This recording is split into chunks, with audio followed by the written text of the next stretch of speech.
includes 3 exclusive handcrafted collectible ceramic figures of Dracula, Frankenstein, and the Wolfman.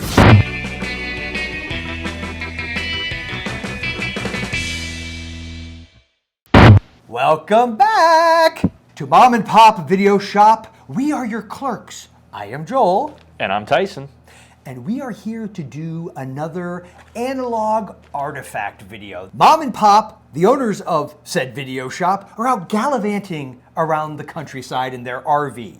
And it's sort of like the RV in Hills Have Eyes. Yeah. It's like that one. I mean the 1977 version, not the more recent, and by more recent I like both. Oh, I love both, actually, shockingly. Yeah.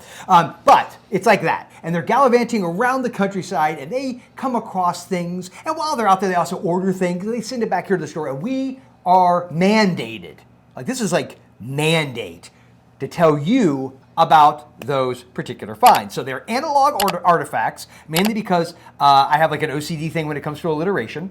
And yeah, so our first up item that Mom and Pop sent us, I will kick it over to Tyson and he'll share it with you. So I happen to know that this is something that I don't think you have seen. Okay. But you might be excited to see what it is. Okay. I'm going to let you do the honors. Oh. And open it. Oh, wow, okay. Well, luckily. This came from Seekonk, Massachusetts. Wherever that is. Okay. Let her rip. Let her rip. Oh, nice! I love the bag it's in. Warning, risk of suffocation. I suppose if your child has a very, very tiny head. Or if you're Daisy. Oh, yeah, that's right. Daisy, our the resident Mom and Pop dog that's out here with us right now, the beautiful Boston Terrier. I'm sure she'll make appearances from time to time. All right, so we've got the Mangler on VHS. Sweet. Very nice. Masters of Horror, Tobe Hooper. Yes. Of Poltergeist and Texas Chainsaw Massacre fame. Very nice, very nice. Robert Englund. Now, you have not seen I have never seen The Mangler. It's one of the few. I sort of like prided myself for a very long time as seeing every single Stephen King adaptation, like in the theater if I could. Definitely when it first came out on video if I couldn't. I don't think this is the worst Stephen King adaptation. What do you think is the worst? I wasn't a big fan of the Langoliers, the TV series. Is it because of the CGI? Right? Because wasn't it Tom Holland? Didn't Tom Holland do that one? Did he do it? I think he did. If he did, then I apologize. I know there's been worse. If you say anything directed by Mick Garris, I might. No, I was like Mick Garris. Here's the thing: when it comes to Stephen King adaptations, have you noticed they're either like literally like Shawshank Redemption, like rated on IMDb as like the #1 movie of all time? Yeah, like an Academy Award. Stand by Me, right. Misery, yeah. And I think Stephen King, I know he's done interviews and he even makes the comment, and somebody says, oh, he's, so many novels and so many film adaptations, and King's like, some of which are actually good. But it's like, it's so hard to do justice to that man. But see, I think it's funny because ones that people would, like, I know he hated Lawnmower Man to the point where he had his name taken off of it because it had nothing to do with the story. Mm-hmm. I actually like that movie. I know it's not a great movie, but I have like a soft spot. I haven't seen Lawnmower Man in a minute. I haven't seen it in a long time, but I remember I really liked it back in the day. I loved the short story. Okay. The Mangler. Really liked the movie. Okay. I remember, it's gore-wise, it was... It's Robert Englund, right? Isn't he? Robert Englund and Ted Levine. Okay. Speaking of Hills Have Eyes. Yes, right? that's right. He plays the dad in that, yeah. Absolutely. It's been so long since I've seen it. I really need to watch that. I like the short story. I remember reading the short story. Was it in Night Shift? Or I'm just going to randomly start mentioning all the anthologies. Nightmares and Dreamscapes. Maybe? I think that was maybe too new. I feel like it was a pretty short story that was in a bigger collection. Yeah. That's why I thought maybe Night Shift or Skeleton Crew. Yeah. One of these days we're gonna have to do it. Maybe take a break from movies and do like a King book. I don't think so.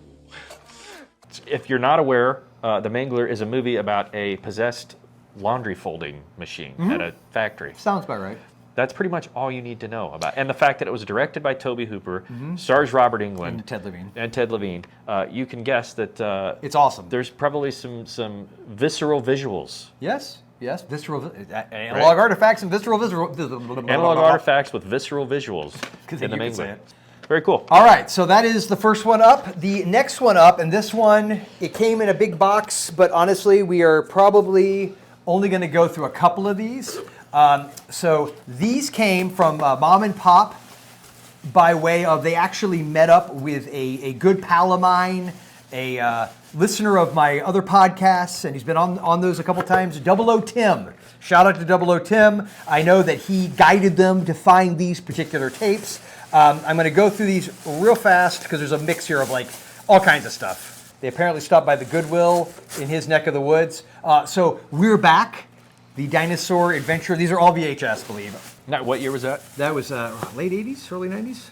93. Okay. Okay, I'm going to hand these off to you as I do them. All right, so then we got up Hunt for an October. Oh, yes. VHS. Do a good rack. Careful, Ryan. Most things in here don't react well to bullets. Oh, here we go. I thought that was a pretty good shot. That wasn't bad. Apparently you thought it was shit. I didn't say that. Yeah, whatever. I don't make fun. I try to, pat you on the back when you try to do your impersonation. Edward Scissorhands. Part of which was shot right here in Lakeland. I actually think at some point I would like us to do go to the location and like a hallowed grounds kind of thing, right? Indeed. Shout out to Sean Clark. Yes, indeed. So definitely got to have that Edward Scissorhands. And another submarine movie. I love this movie. Crimson Tide. Me too. One of my favorites. Probably my. Well, it's my favorite submarine. I like it even. I like Hunt for October. It's my favorite submarine. This one, I haven't seen this in years. I loved this movie back in the day. Oh yeah, it's Joe Dante. I remember seeing that in the theater. Yeah, me too. I saw it in a dollar theater. Joe Dante, Small Soldiers. I love that it still has the half-price book sticker. 50 cents. But yeah, so that's pretty cool. And a clamshell. Yeah, nice. Right on. And then finally, I didn't even know this was a thing, dude. The Never-Ending Story, the animated adventures of Bastian Balthasar Bucks. They did an animated... No idea. Never-Ending Story. Like, did you know that?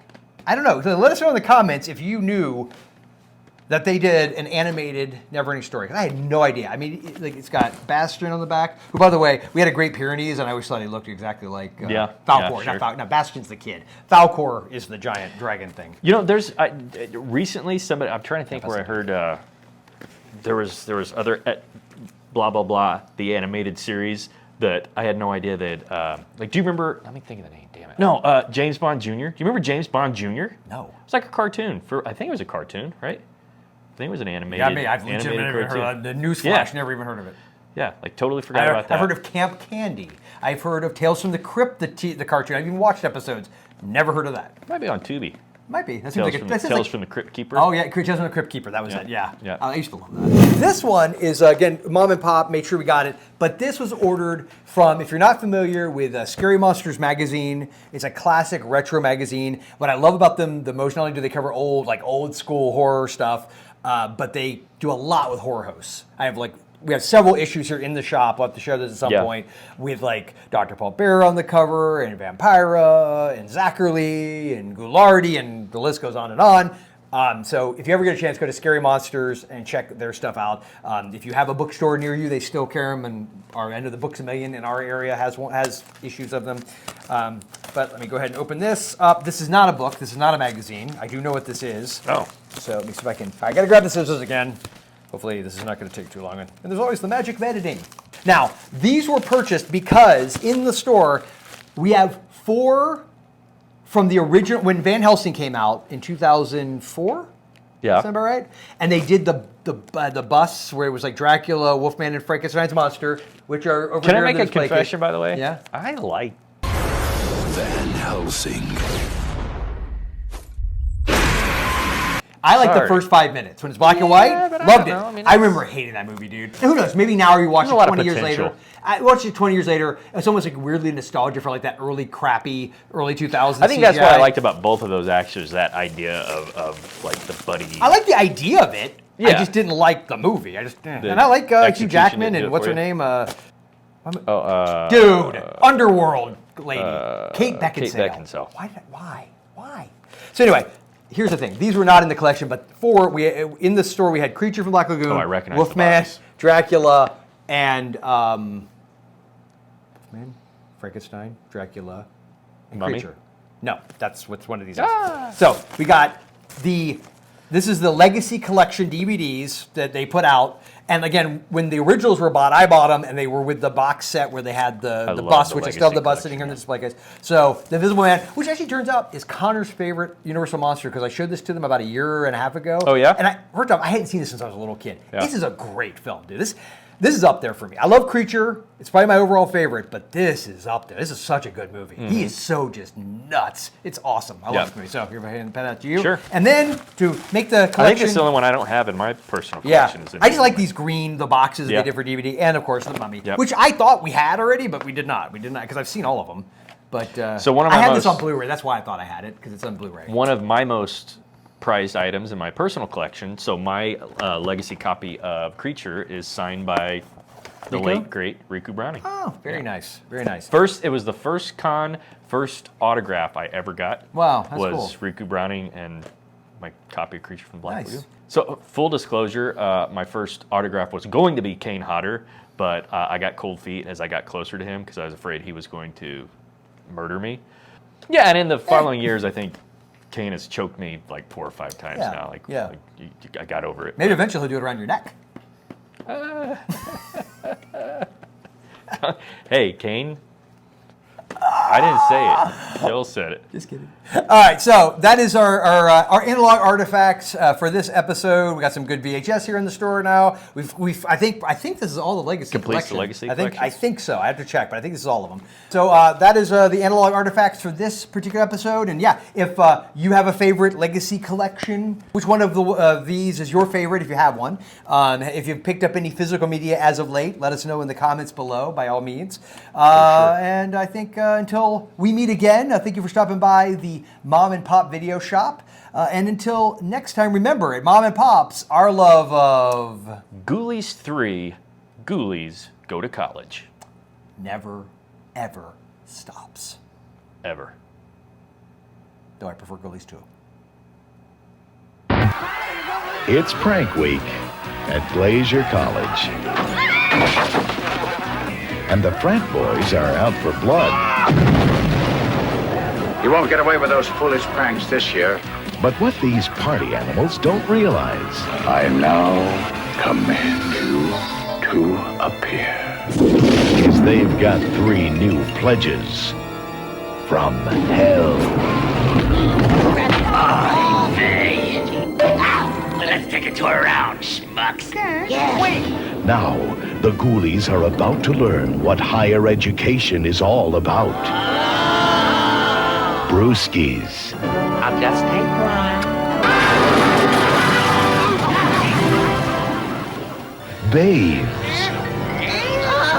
Uh-oh. So, what's your major? And partying hardy. Why not get that whip? They drink our brews. This is war. Why we not play?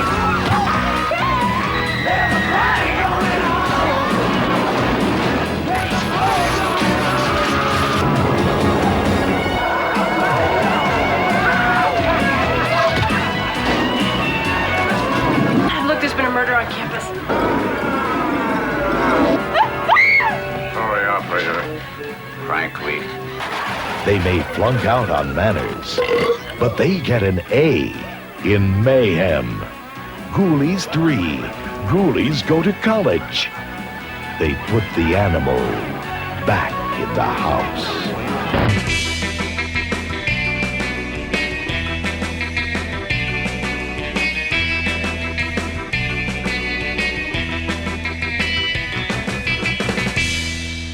That's why I do it. Okay.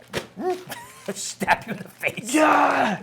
The special. What video went viral for you guys? The one where I stabbed Tyson in the leg. 3 hours later. Yeah, exactly. We're in the emergency room.